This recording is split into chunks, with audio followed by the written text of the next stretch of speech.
Hello friends, it's V Monster, and it's that time of year again where I guess mini celebrate myself being sober. I'm 8 years sober today. Well, it's not actually today. If you are seeing this video, it is because I am now 8 years sober. It feels like just yesterday I was saying 7 years sober, and now it's 8, and in 2 years it'll be 10. And, I always try to say something. I try to share my experience to some degree, but also offer encouragement to others who might be going on the journey or might be considering going on the journey of sobriety. I feel like my natural instinct is to just lay low, but no, I don't share this to rub it in anyone's face or to brag or anything. To me, it's very important that we talk about these things because it was someone talking about their sobriety that helped me to realize that it was entirely possible for me to also experience sobriety 8 years ago. So this time, I will just tell you how I ended up making that choice and continuing to make that choice. I was on a video game. I mean, of course, there were plenty of times before that I tried to stop drinking, but the time that actually stuck was an encounter with a woman on a video game one night. It was a Sunday night, I believe. It was a Sunday night, and I had run out of alcohol. I was on my last couple sips or whatever I had.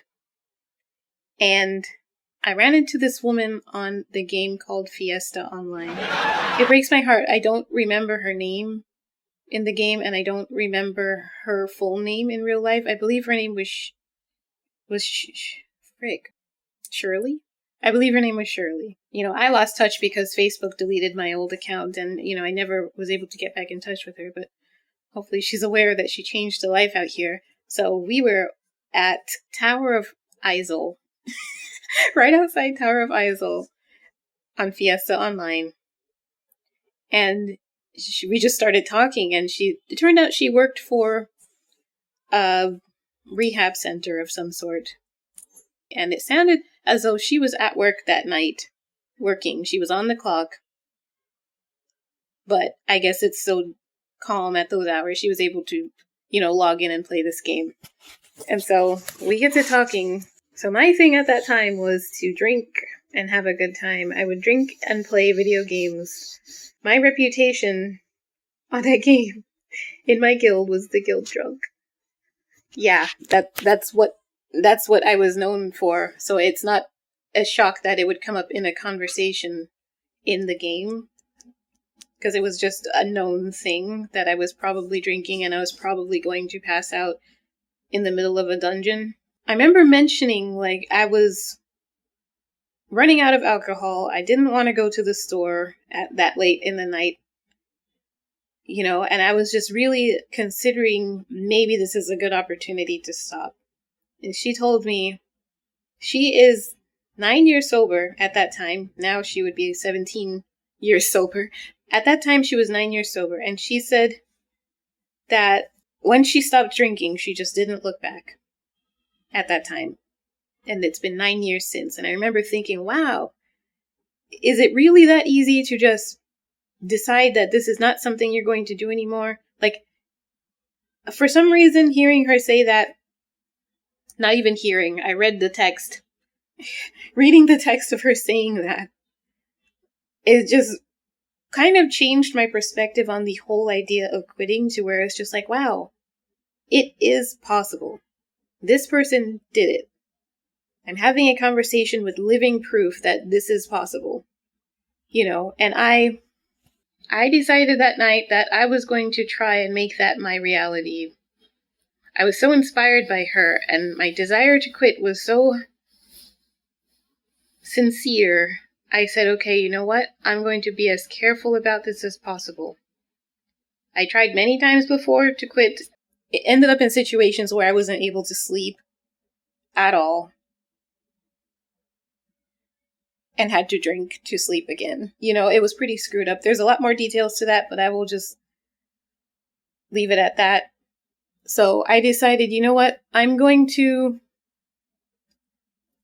going to get any more drink after that Sunday night, September 14th, 2014. And I didn't. And I remembered everything that woman told me that night. And how possible it was. And so, that first few nights with nothing, I made sure to take vitamins. I had read somewhere online, like, it was really important to keep up your B vitamins. So, I made sure that I had Super B complex. Now, that's just me. I'm not a doctor. Do your own research, talk to your own doctor, and figure out what you need. But I did that. Another thing that I did was I decided any craving that I had for alcohol, I was going to turn it into fuel for my artwork. Like, I was going to, whenever I felt the urge to drink or just strong discomfort, I was going to hold as tightly as I possibly could to my artwork.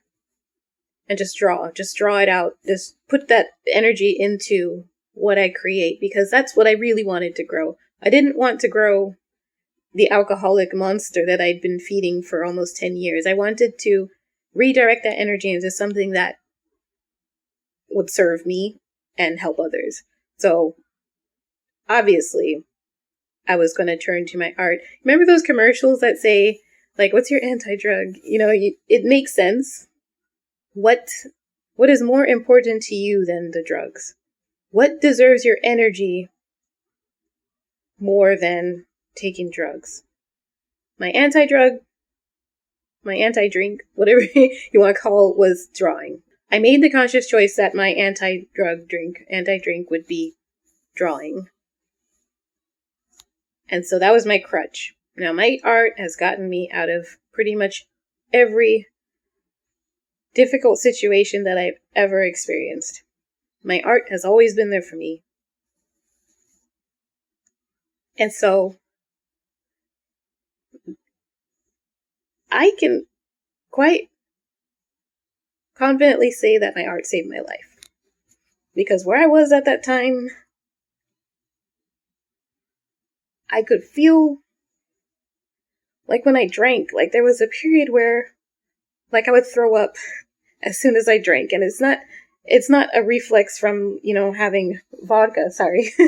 It's not a reflex from, the alcohol, because I had no problem with that for years, but it was just my body was so tired of it, I believe, that it was trying to save itself. Sorry. I'm a Cancer, you guys. Cancers cry. It's okay. My body was trying to save itself, and there was a time where I would just be sitting in my chair and I would be drinking. I sat in the corner of the living room at my desk with my computer by myself, and that's where I would drink. And I remember there were times where I would drink and it's just I could feel my heart just didn't want to be in there. So yeah, it was time to stop. It really was. Like, I probably would have died. And honestly, if I didn't have anything to hold on to that was so real, like my art, I probably would have drank myself to death. I feel like there are plenty of times that I could have just died and not even known. There were times that I would fall asleep in my chair and then I would wake up just sitting there, and it was almost as if, like, I wasn't there. Like, I wake up and I have no idea where I am. I have no idea who I am. And it's not because I'm, like, wasted, because I wasn't wasted. It was just my brain couldn't catch up with reality. And it's like I wake up and I'm looking around, and it's just like I have no idea who or what I am or where I am. And then, gradually, like, all of that would come back. Like, that's how bad it got. Maybe it was vitamin deficiencies at the time. I really don't know. But it was obvious that it was time to stop. So, yeah. I don't know. I feel like this is all scattered, but I just want to keep this conversation going because I know there are people out there who are like me or were like me who don't want to be like that or don't want to go back to that. We have to keep talking about it. Otherwise, it's hard to feel in the moment like sobriety is even possible. And so, yeah, when I stopped drinking, now this is my experience. I'm not saying that this is something that you have to worry about, but this is what happened to me on a spiritual level.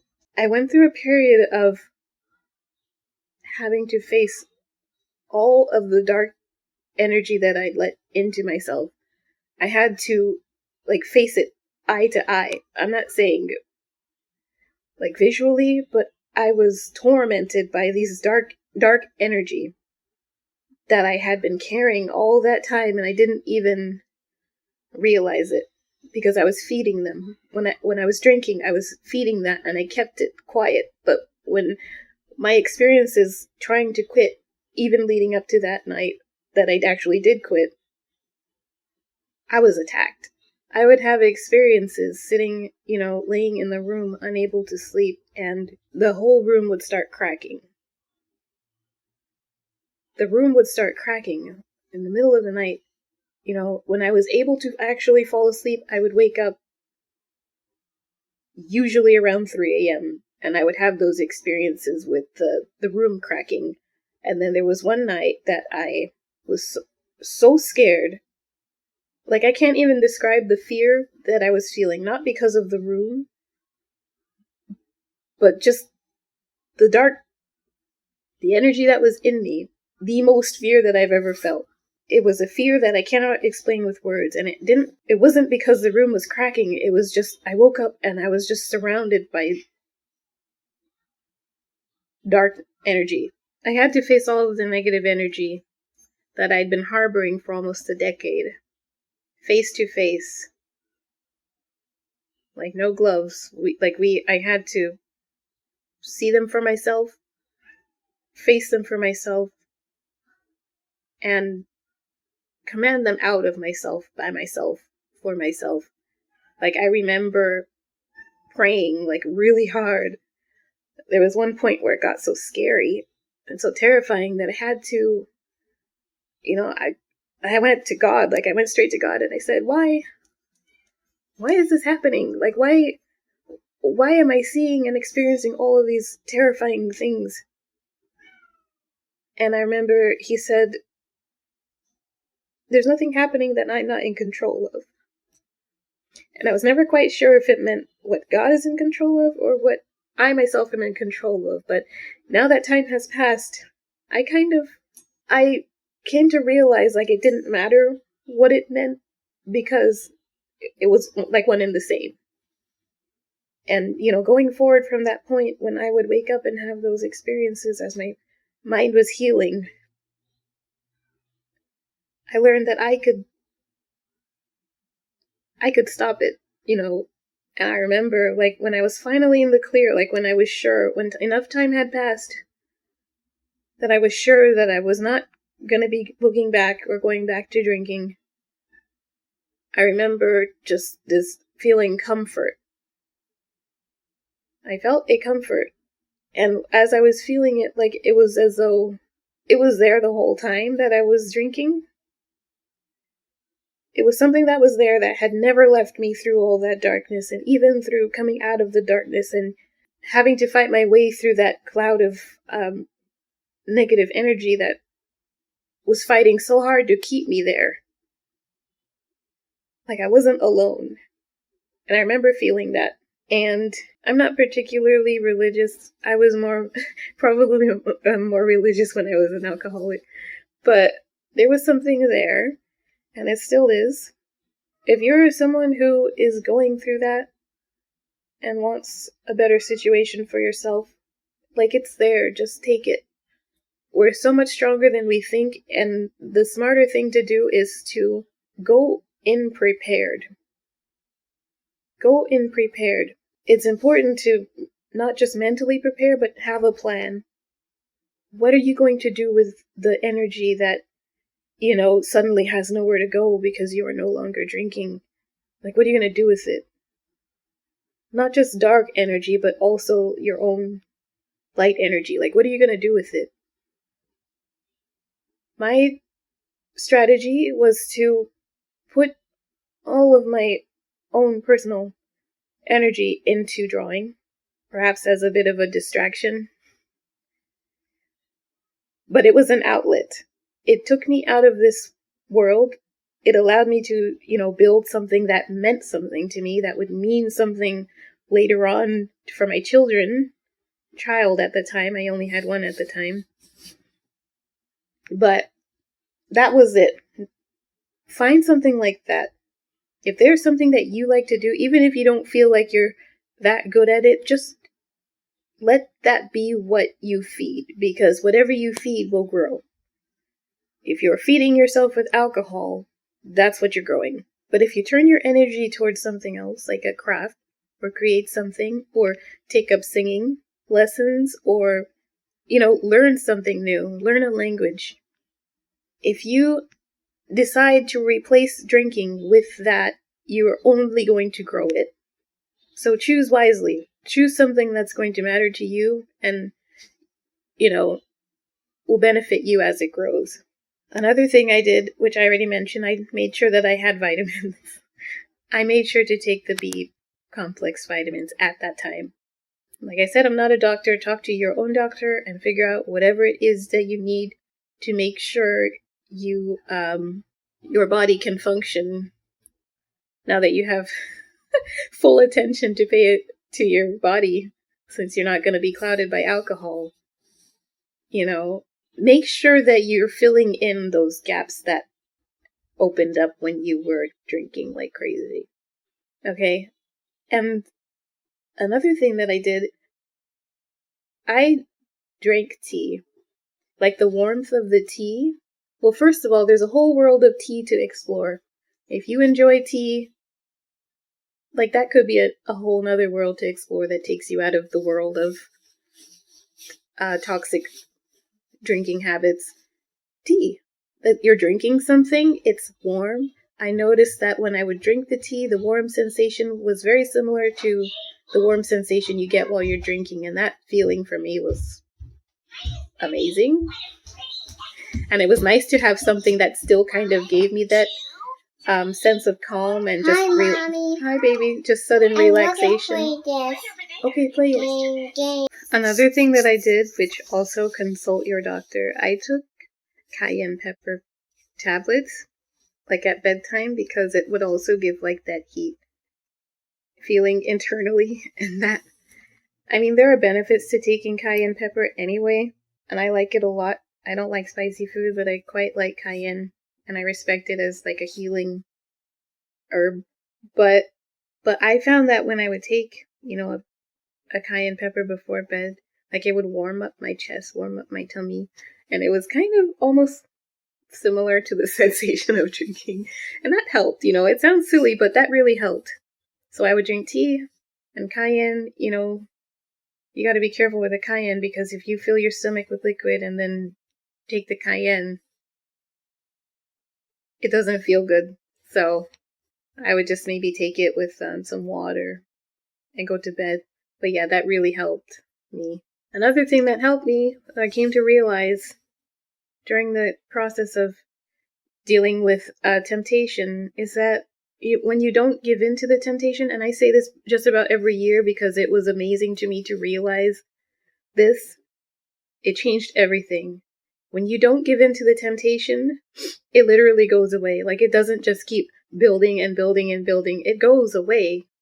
When you say, not today, no, the temptation, cowers off into a corner and disappears. Like, it doesn't keep you hostage. There is an end to it. So you literally do have a choice when you're having the temptation to give in to it or not give in. But to not give in does not mean you're going to be suffering. That moment of temptation goes away.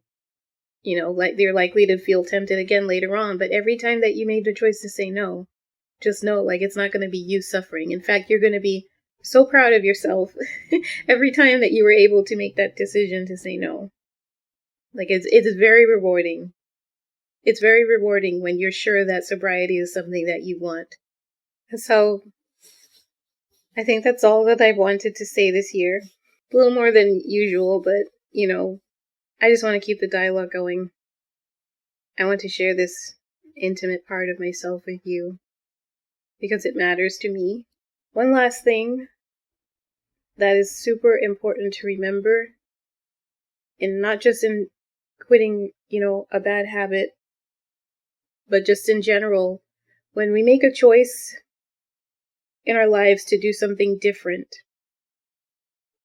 it's not just a choice that you make and then try to stick by, try to hold it up just like that. You don't just make one choice and then try to keep it afloat. It's a series of conscious choices. When you make the choice, for example, for myself to stop drinking, I didn't just make that choice one time. I made the choice every single day. And I think if you break it down like that and understand, like, it's a series of conscious choices to do or not do a certain thing, like, that makes it far less intimidating than to say, okay, I'm going to quit drinking right now and then just maintain that. Just acknowledge in your heart and in your mind that it is going to be a series of conscious choices. Every moment is a conscious choice. Every moment that you are not drinking, every instance of temptation that you make the choice not to, every, choice you make to not go and be with a crowd of people who are drinking if you know that that's going to trigger you or cause you to backslide. Like, those are all conscious choices. Even me just sitting here is a conscious choice to not be drinking. So it's not just you holding the weight of the world of this choice that you've made. It's a million little choices that you are making. Every moment, every second of your life, you are continuing to make that conscious choice. So it helps to see it that way. I find that it helps to see it that way. And that is all. Thank you so much. Thank you for supporting me in my work. Thank you for looking. Thank you for watching. If you are a person who is on the journey to sobriety or through sobriety or considering taking that step, just know, you're going to be okay. It's going to be okay on the other side. To be able to live my life no longer at the mercy of this chemical that I put in my body daily, freedom from that, it's so much more fulfilling. And I can actually remember, I can for the most part remember things that happen. I can think clearly. I can see 360. I'm able to evolve. When you have an addiction, you go back a lot. You always go back to that safe space because having to face the hard things is too hard and it hurts. But it's to the point where you're not even trying to experience those hard things. You're trying to get away from them. But to be conscious and present through those hard situations is what allows you to evolve. And that is so vital. Addiction traps you. Addiction traps you from being able to evolve. Spiritually, emotionally, psychologically, your evolution stops because you are actually medicating yourself out of the lessons that are supposed to evolve you. Life is hard. There are going to be hard things. There are going to be hard things. One thing that I had to do when I got sober is face myself. Being able to look at myself and just accept, frick, I'm awkward. Yes, I'm going to be awkward. I'm going to say awkward things when, the takeout person says enjoy your meal and I say you too. That's me. That is me. That's who I am. And unfortunately, I've been running away from that. I've been running away from that person instead of embracing it. And it's just okay, when I made the choice to get sober, it's just I have to look at myself and learn to love all of the parts of me that I was afraid of everyone seeing. I just have to learn to embrace it. So that's why I can boldly be cringe now. I can boldly be cringe and embrace my cringe. It doesn't bother me. I don't get embarrassed, hardly. I used to hide a lot more than I do now, and now it's just like, I want to be me. I have to be me, because if I'm not me, then I'm running away from something that I probably shouldn't be running away from. So yeah, learning to love those parts of yourself that you hate, or hated, or didn't like, or felt like others don't like. Like, you have to be the first one to stop running away from it before you expect a bunch of other people to stop running away from it.